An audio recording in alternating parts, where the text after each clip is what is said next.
A graça do Senhor Jesus Cristo e o amor de Deus e a comunhão do Espírito Santo sejam com todos. Amém. Pai, estamos diante da Tua palavra, Senhor. E eu peço a Ti que o Senhor fale conosco segundo o Teu querer.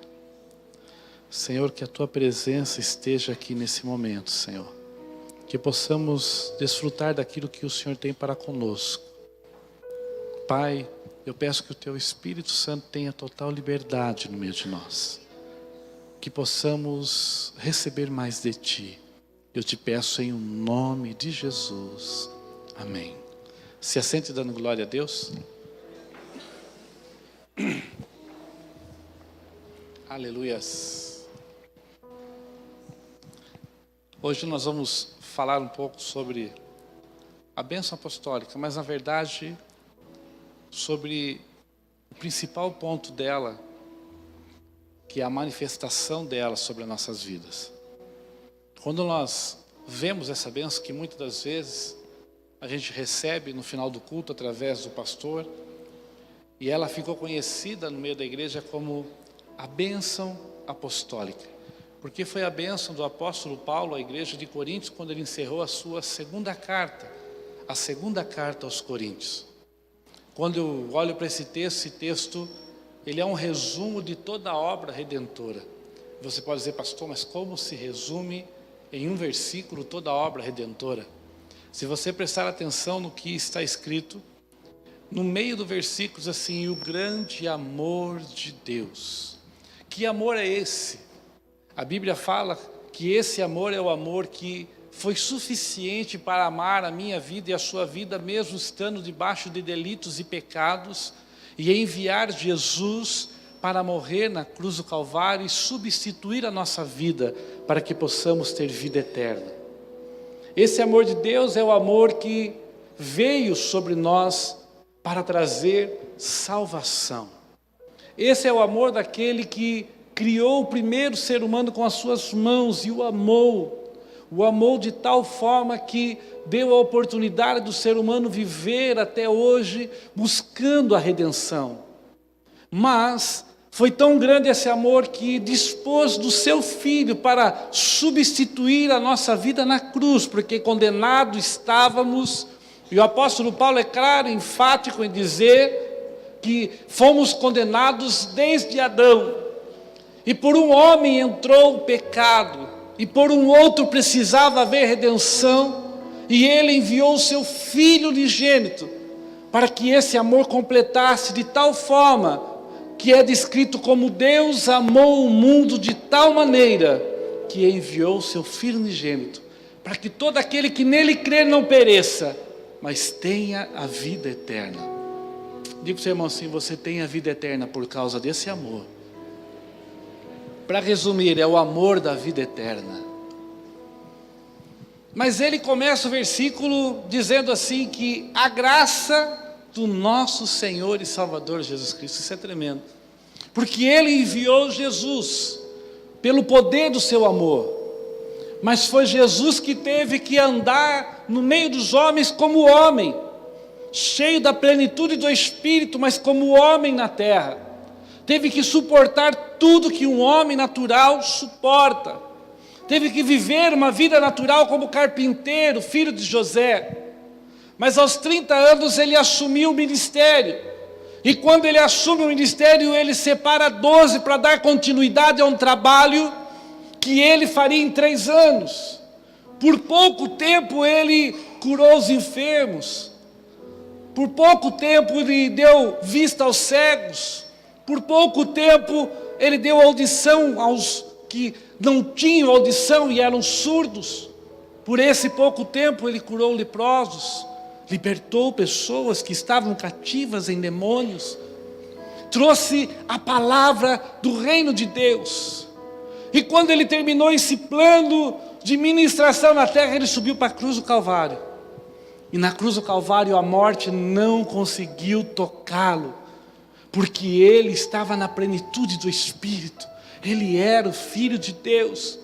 E quando no auge do tempo consumado que estava, ele solta essa palavra dizendo: Senhor, Pai, nas tuas mãos, como a morte não pode me levar, eu entrego o meu espírito. No terceiro dia, ele ressuscitou. E quando ele ressuscitou, ele trouxe sobre as nossas vidas o poder da graça. E qual é o poder da graça, senão o poder de podermos adentrar a eternidade mesmo sem merecer? Graça, a palavra graça, nesse contexto, é algo dado sem que alguém mereça. O que significa isso? Se fosse pelos meus méritos, eu não estaria aqui. Se fosse pelos meus méritos, eu não teria vida eterna. Se fosse pelos meus méritos, eu não alcançaria a salvação. Se fosse pelos meus méritos, coitado de mim que sou pecador e falho, mas pelo mérito de Cristo na cruz do Calvário, derramando a sua graça, quando eu aceitei Jesus, Ele me colocou através da sua graça na posição de salvo, na posição de vida eterna, na posição de alguém que é herdeiro do reino de Deus, que é co-herdeiro com Cristo. Ei, deixa eu te dizer uma coisa, na cruz Ele te deu o direito da graça, de receber a salvação, mesmo sem você merecer, mesmo sem eu merecer, somos salvos em Cristo Jesus, pelo poder da sua graça. Aleluia. Poderia ir mais longe aqui, mas o foco do princípio de hoje é o término desse versículo. E a comunhão do Espírito Santo seja com todos. O Espírito Santo, às vezes, pela colocação que a religião dá, nós não interpretamos ele, e esse versículo interpreta ele de uma forma tremenda. Porque quem é a terceira pessoa da Trindade? Quem é a terceira? Não tem terceira. Esse é um problema que nós enfrentamos, porque para nossa mentalidade, nós entendemos que o primeiro é o vencedor. Se perguntar para você, talvez de alguns medalhistas olímpicos que foram medalha de ouro, você cite alguns nomes, mas se eu perguntar, e a prata? E o terceiro lugar, o bronze? Talvez seja assim, impossível lembrar o terceiro, o pastor está grande demais. Os futebolistas, os que gostam de futebol, talvez se eu perguntar para você quem ganhou o Campeonato Brasileiro ou Paulista passado, você lembre. Talvez você lembre quem disputou a final, mas se eu dizer para você quem chegou em terceiro lugar, você vai ter que ficar pensando, quem é? Porque assim a nossa mente desmerecemos as posições, porque achamos que o primeiro sempre é o primeiro. Mas esse texto em que nós lemos é algo mais profundo, porque ele mostra que cada um tem uma função específica na igreja, mas todos são um, porque todos são Deus. Ei, o Espírito Santo não é a terceira, o Espírito Santo é uma das pessoas da Trindade em igualdade, porque Ele é Deus. É Ele que ficou na terra para fazer através da nossa vida o plano de Deus acontecer. É Ele que convence a minha vida e a sua vida do pecado. É Ele que se manifesta no meio de nós. É Ele que deseja ardentemente comunhão conosco, comunhão com você, comunhão comigo. Ele quer ter comunhão conosco e alguns princípios muitas das vezes travam a nossa mente. Como assim, pastor? Por exemplo, muitas das vezes nós falamos que o Espírito Santo de Deus é como uma pomba. Isso é simbolismo. Mas às vezes nós travamos a nossa mente e achamos que se alguém fala o Espírito Santo está entrando na igreja, vai entrar uma pomba. A gente fica preso nisso. Às vezes falamos assim, o Espírito Santo é água, e aí se você não beber uma água depois da oração, você não recebeu o Espírito Santo. Porque você trava a nossa mente. O Espírito Santo é fogo, porque em Pentecostes viram línguas repartidas como que de fogo, são símbolos da sua manifestação, mas não é Ele. Ele é muito mais do que isso. Ele é o Criador do fogo, Ele é o Criador da água, Ele é o Criador de todas as coisas, porque Deus Pai, Ele teve o plano, e quando Ele falou a palavra era Jesus, haja, mas a obra da criação foi Ele quem fez na terra. Todos os exemplos que são dados a respeito dele foram criados por ele, porque ele é Deus acima de todas as coisas. Ele é Deus. Só que ao mesmo tempo que ele é Deus, ele se submete a uma coisa chamada comunhão com o pecador. Olha que tremendo é isso. Às vezes a gente tem uma concepção, e eu mesmo, quando comecei a minha caminhada cristã, eu comecei numa igreja que me ensinou muito isso, que quando eu pecava, o Espírito Santo se afastava de mim, e quando eu me arrependia de verdade, aí ele voltava na minha vida. E eu aprendi que o Espírito Santo é como se fosse uma mesa de ping-pong. Eu me arrependo, puc. Eu peco, puc. Me arrependo, puc. Eu peco. Só que a Bíblia diz assim que é Ele que convence o homem do pecado. Como que Ele vai convencer você se Ele sair de você quando você erra? Ele não sai. Ele veio para habitar em você, e nem quando você erra, Ele te deixa. Pelo contrário, a Bíblia diz que quando nós erramos, Ele se entristece, porque Ele tem ciúmes de nós, mas Ele continua gemendo dentro de nós, para nos provar que estamos errados, e para que busquemos o arrependimento, para a comunhão com Ele estar estabelecida novamente. A palavra comunhão, que é usada no Novo Testamento por Paulo, a palavra koinonia, ela fala a respeito de coisas tremendas sobre a nossa vida. Fala sobre a exemplificação, porque o primeiro princípio do koinonia, do konos, significa paternidade. Significa que o Espírito Santo, da mesma coisa que Deus Pai, Ele reage sobre nós, trazendo o direito da paternidade e o sentimento de um pai que zela por nós. O Espírito Santo, Ele age como um pai que ama o filho na sua vida. Só que um primeiro princípio da comunhão é via de mão dupla. Ei, você consegue estabelecer comunhão com alguém que gela você toda hora? Consegue? Quem consegue? Você imagine se eu viesse uma hora animado aqui falar com o Tiago. Eu venho aqui, Tiago, então eu queria falar um negócio para você, Tiago.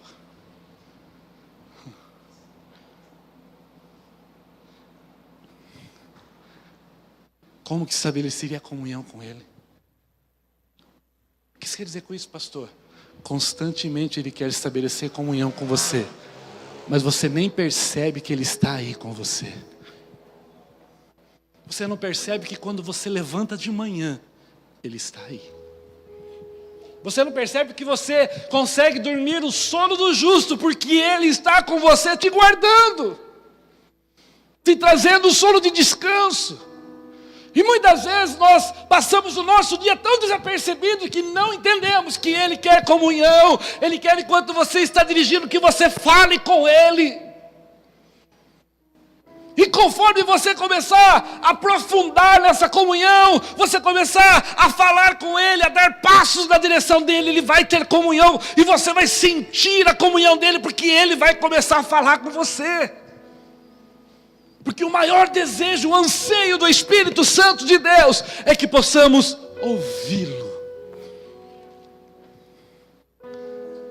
Ele quer ter comunhão com você pelo maior princípio de todos, porque Ele te ama. E Ele te ama acima de todas as coisas. Ele te ama acima de tudo que possa acontecer.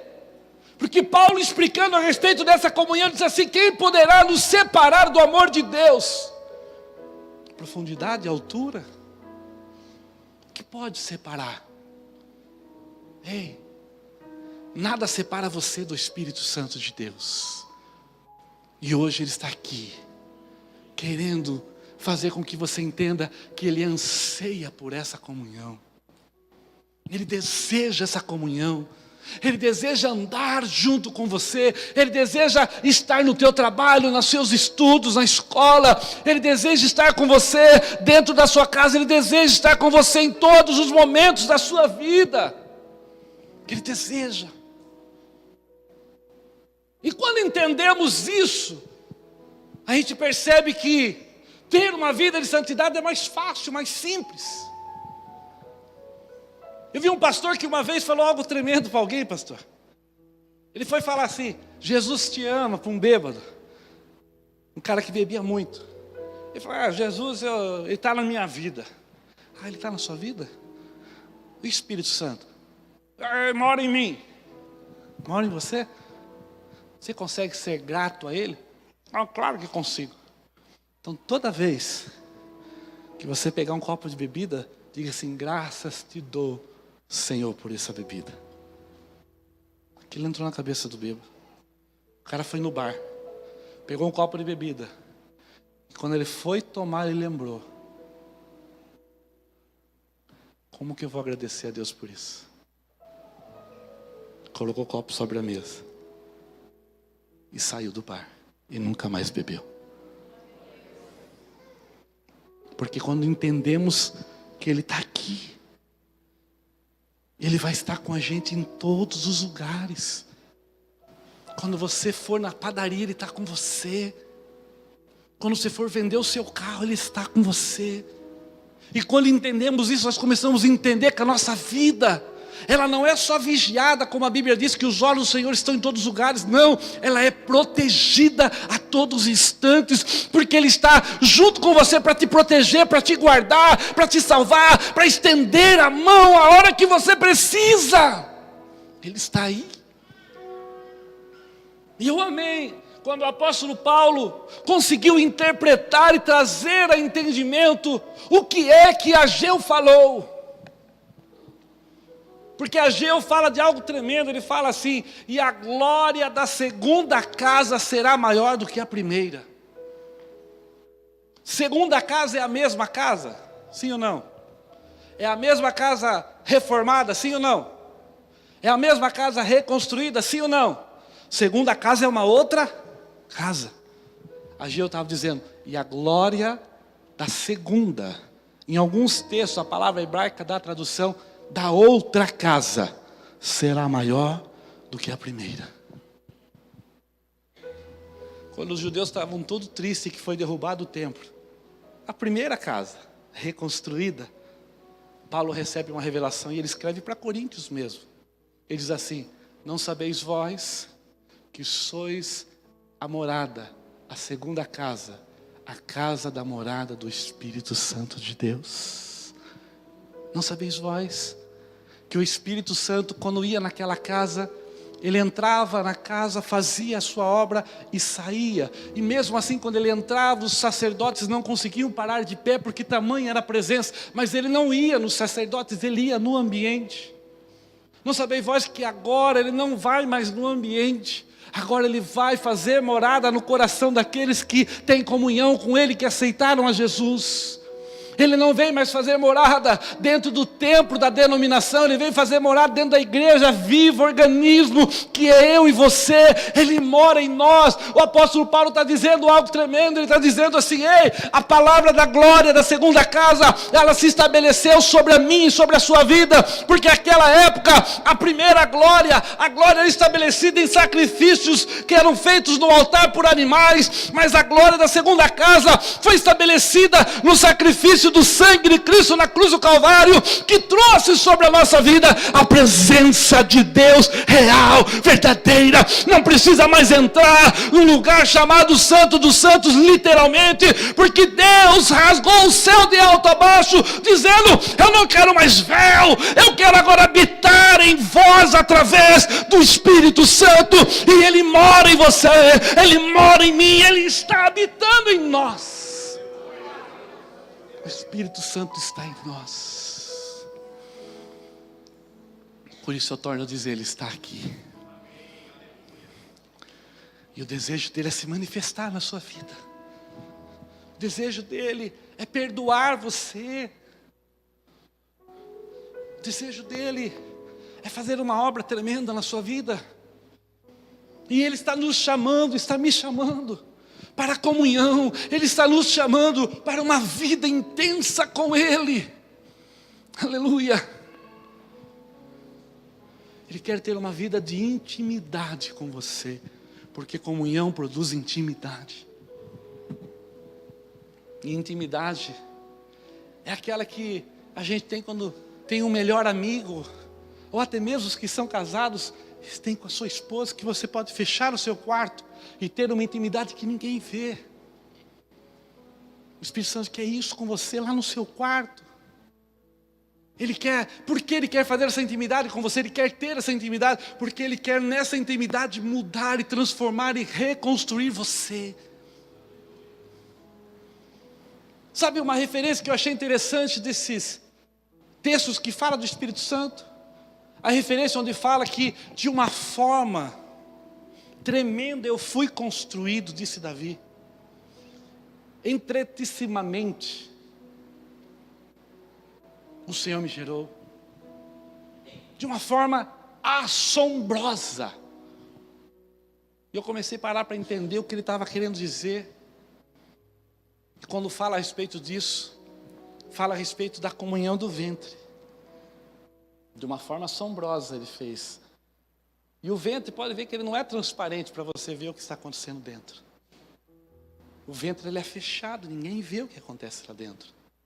E a formação é tão interessante porque Deus dá um formato, criando peça por peça, órgão por órgão, desde o menor ossinho que está dentro do ouvido, a menor célula.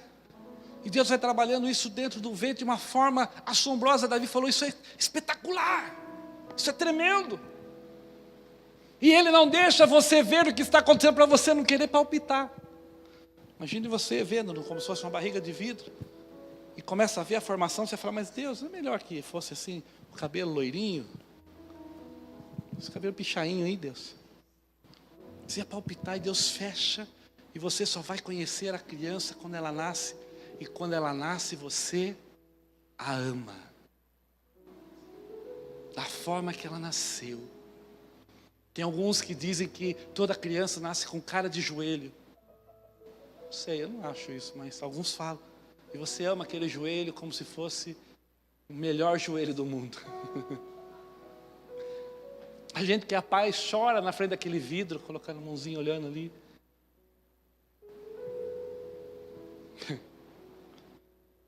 O dia que eu estava vendo minha filha naquele vidro, tinha um pai chorando assim de frente com o bercinho, chorando.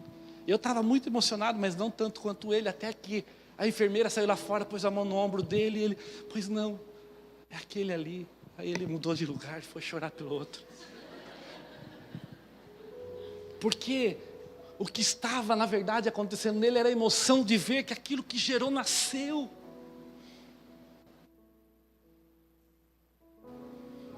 Pastor, o que tem a ver com a mensagem isso? Da mesma forma que a construção é feita num ventre, o Espírito de Deus quer ter um particular com você sozinho, para te construir aonde ninguém vai ver, para mexer com os seus sentimentos aonde ninguém vai ver, para mexer com o seu caráter aonde ninguém vai ver. Ele quer lapidar você, Ele quer trabalhar você, ao mesmo tempo Ele quer te ensinar, Ele quer se revelar para você, Ele quer dar os dons da sua vida, mas Ele quer intimidade com você, e essa intimidade acontece a sós. É interessante que nós criamos uma expectativa de viver o mover do Espírito somente no templo, na igreja, mas está no momento, estamos vivendo uma hora em que temos que despertar, porque o Espírito de Deus quer se mover lá na tua casa, no teu quarto. Dê um tempo para Ele. Tem intimidade com Ele, porque essa intimidade com Ele vai te levar para um momento novo, um tempo novo de Deus na sua vida, e você vai ver que todos esses princípios que ensinamos vai ser tão fácil, e você vai crescer, vai alcançar a sua visão, os seus projetos, os seus objetivos, porque você vai ter uma força maior, que na verdade não é força, é um Deus que vive em você, e vai te levar para um patamar maior. para um lugar melhor. E quando vivermos essas experiências, aleluia, Ele começa a se apoderar da nossa vida. A nossa vida não é mais a mesma. Tive uma experiência na conferência de ver um homem de Deus lá da Guatemala, Cash Luna. Pode achar na internet, você vai ver o trabalho dele. Tem uma igreja fenomenal. Claro que eu fiquei muito entusiasmado de saber que ele tinha uma igreja, que Deus deu uma visão para ele de 25 mil membros, com 4 cultos nos domingos, com mais de 100 mil membros. Isso empolga a gente, motiva. Mas na verdade o que mais me motivou foi quando ele sentou numa cadeira, numa entrevista. Clima de entrevista é clima de total tranquilidade. E ele sentou para falar de um livro que ele escreveu em honra ao Espírito Santo. Aleluia. E o Tiago foi perguntar para ele, que estava entrevistando ele, falou assim: por que escrever esse livro? E por que ser o primeiro livro que você quis traduzir para o português e lançar no Brasil? Quando ele terminou a pergunta, ele com o livro numa mão, com o microfone na outra, abaixou a cabeça e falou assim: ele está aqui. Esticou o pé e colocou, porque ele estava com as mãos ocupadas, e colocou o pé em cima do pé do Tiago. O Tiago recebeu uma carga de unção e caiu. Quando ele caiu, a carga de unção foi para o ginásio todo. Assim. Eu vi o testemunho dele. Ele voltou para Guatemala, debaixo daquela carga de unção. E ele tinha uma viagem programada e o Espírito de Deus falou assim: deixa toda a equipe, vai sozinho. Ele falou: por que, Senhor? Vai sozinho. E ele entendeu, o Espírito Santo queria dar uma experiência nova para ele. E ele foi sozinho para o Texas, para pregar no Texas. E quando ele foi para o aeroporto, numa conexão que ele teve que fazer, ele saiu, foi comprar um livro, parou numa cafeteria. E quando ele estava na cafeteria, um dos agentes veio procurar ele e falou assim: senhor Cash Luna, é o senhor, né? Sim, sou eu. O senhor pode me acompanhar? Ele falou: por quê? Por favor. Levaram ele numa sala e mostraram o vídeo para ele. Quando ele saiu do corredor do avião, ele começou a andar. Ele ia andando, as pessoas ficavam assim. E começaram a cair. Por onde ele passava, Deus manifestou a glória dele, porque quando temos comunhão com o Espírito Santo, isso não fica só em nós, isso atinge quem está em volta. Ele falou: Deus, que é isso? Ele falou que ele foi tão marcado, ele estava contando que ele foi para o culto na igreja dele. Ele entrou e voltou, porque quando ele entrou, os diáconos começaram a cair. E ele voltou a orar e falou: Jesus, como eu vou pregar? Ei, o Espírito Santo de Deus não quer dar só para você. Ele quer dar tanto para você, que você vai ter para compartilhar com outros. A comunhão que Ele quer ter com você, para te levantar, para fazer você romper os limites, viver o sobrenatural. Ei, Deus não mudou, Ele é o mesmo, e Ele quer despertar a igreja dessa última hora para viver um sobrenatural. Mas para isso temos que desejar. Que vivamos agora uma igreja de fast food.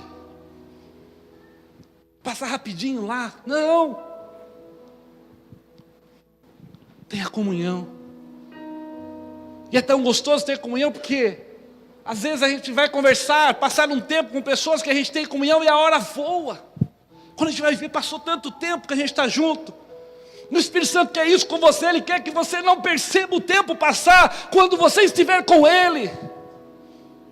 Adorando, ligando louvor e cantando junto e adorando, porque Ele quer te envolver em algo que você ainda não experimentou. E sabe por que tudo isso? Porque Ele não é a terceira pessoa, Ele é Deus e Ele zela por você.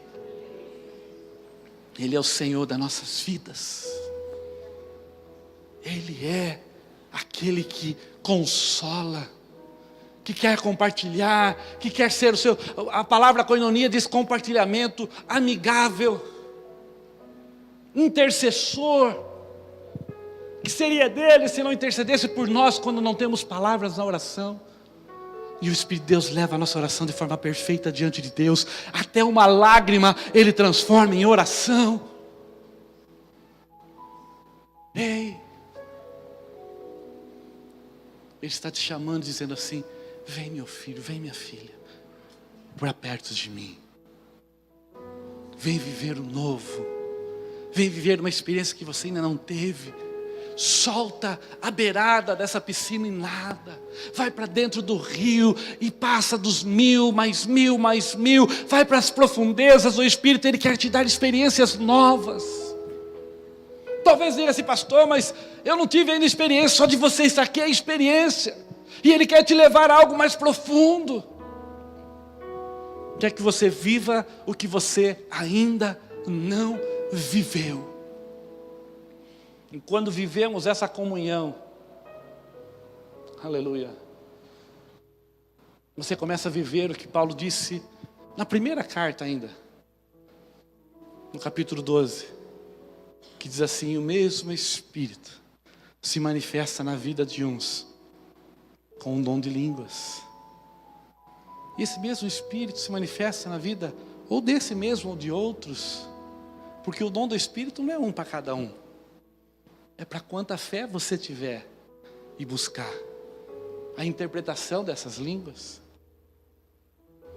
Outro dia alguém disse para mim assim: pastor, para que serve língua se o apóstolo Paulo fala que aquele que fala em línguas, que não fale porque não é compreensível a ninguém? Eu ouvi isso. Eu amo o Espírito de Deus, porque quando alguém fala alguma coisa comigo que eu vou ser grosseiro na resposta, ele vem com uma unção suave e dá a resposta para mim da forma correta. E eu disse para ele: mas qual é a função do falar em línguas? Não é edificar a si mesmo? Ele parou. Sabe por que tem muita gente que não está sendo edificada? Porque não tem buscado falar em línguas. Talvez você seja um desses, que não se sente edificado na igreja, porque você não quer falar em línguas. Falar em línguas, o homem edifica a si mesmo. O dom da fé,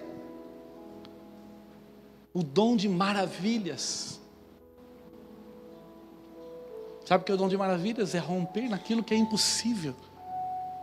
É fazer muitas coisas que Jesus fez. E o interessante é que Jesus, com a confiança que Ele tinha naquilo que a igreja podia fazer, na força do Espírito Santo, Ele disse assim: se você crer, você vai fazer milagres maiores do que eu. Olha o teu irmão, diga: você está preparado para ser maior que Jesus nos milagres? Pastor, isso é forte o que você está falando. Não, não fui eu que falei, foi Jesus. Eu não ia ser louco de falar se não fosse Ele que tivesse falado. E Ele disse isso. Ele disse: se você crer, você vai fazer milagres maiores do que eu. Palavra da sabedoria, palavra do conhecimento. Os dons estão disponíveis, a cura. E Ele quer manifestar isso através da sua vida, da minha vida. Porque Ele escolheu a nossa vida para isso. E Ele escolheu a igreja. Mas nem toda a igreja está querendo isso. Mas eu estou chamando você a desejar isso. Você desejar a comunhão com Ele, você desejar buscar mais do Espírito, você desejar buscar os dons do Espírito e deixar Ele fluir, você fluir no sobrenatural, romper no sobrenatural com Ele, porque Ele quer fazer algo grande através de você. E não é só dentro das 4 paredes, não, na sua casa, na sua família. Quer te usar no teu trabalho. Aleluia. Estávamos ouvindo o Randy Clark contar o testemunho dele, da unção quando veio sobre ele. Ele recebeu uma unção, ele fugia daquela unção. Ele falou: não quero. Até que um dia ele falou assim: bom, se Deus quer, então eu quero. E Deus pegou ele. Ele ficou ali caído por horas. Para ele parecia alguns minutos, por horas. Levaram ele carregado até o carro dele, porque ele não conseguiu dirigir. E a mulher que ministrou, ele falou assim, Deus está trazendo quebrantamento, você vai chorar. E ele falou, você era duro. Ela falou, chorar? Eu chorar? Ele chorou por 7 dias. Ele tentava conversar com alguém, chorava. A unção veio quebrando, porque a unção quebra as barreiras da nossa vida. É tremendo, né? O culto que nós estávamos lá, eu vi, estava lendo sobre o culto lá. Tem um testemunho que conta a respeito de uma situação, nós fomos embora. E ele foi até onde estava a moça fazendo libras. E ele pediu para a moça sentar. E a moça ficou assustada. Ele estendeu a mão e orou. E os surdos que estavam ali começaram a ouvir.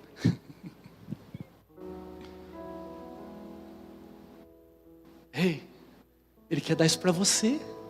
Porque isso não é para pastores, não está escrito assim. E os pastores que crerem. Não, é para aquele que crê. Essa comunhão que eu estou dizendo que Ele quer ter com você é para despertar você, para abençoar outros, para levar o Evangelho a outros, para levar essa comunhão a outros. Ei, Ele quer ter tanta comunhão com você que as pessoas vão tentar dizer para você, o que é isso que acontece na sua vida? E você vai começar a dizer, isso é o Espírito de Deus se movendo em mim. E a pessoa vai dizer, eu quero para mim. E você vai poder compartilhar, porque uma das coisas que Ele mais ama é compartilhar aquilo, aleluia, que Ele dá. Explica isso melhor, para explico. 120 no mesmo lugar, e Ele desce, Ele dá unção para eles. E eles saem para fora. E as pessoas falam, vocês estão bêbados, esses homens, eram 9 horas da manhã, terceira vigília do início da manhã, 9 horas da manhã. E quando falaram isso, Pedro começa a pregar. Ele disse, isso não é, olha só, a primeira mensagem da igreja, qual foi? Isso é o que está escrito. Que Deus derramaria do seu Santo Espírito. A primeira mensagem, que o Espírito Santo seria derramado sobre nós. Primeira mensagem. E ele termina a mensagem, e as pessoas disseram assim, nós queremos receber. E ele disse assim, vocês podem receber. Porque essa promessa diz respeito a nós, a vós, a vossos filhos e a todos quanto daqui 100 anos, daqui 200 anos, daqui 1000 anos, daqui 2000 anos, lá na comunidade com Cristo desejarem, vão receber.